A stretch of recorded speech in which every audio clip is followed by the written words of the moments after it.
As twilight fell, Thomas wandered through the deserted cemetery, his breath visible in the chilly air. The gravestones, worn and moss-covered, seemed to shift and loom in the fading light.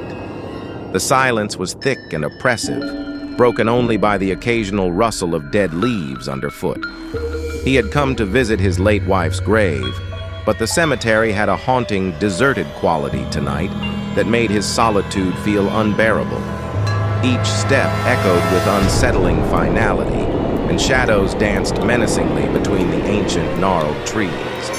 The wind howled through the branches, creating eerie whispers that seemed to call his name. An oppressive feeling of being watched grew stronger with each passing moment. Thomas's flashlight flickered ominously, casting long, quivering shadows on the crumbling gravestones. As he reached his wife's grave, the ground beneath him seemed to shift.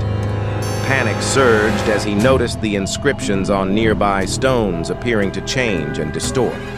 The temperature dropped sharply and his breath misted in the cold. The creeping realization that he was utterly alone, with no sound but the wind and the hollow creaks of the cemetery, set in. Suddenly, a distant, mournful wail pierced the silence, making Thomas's heart race.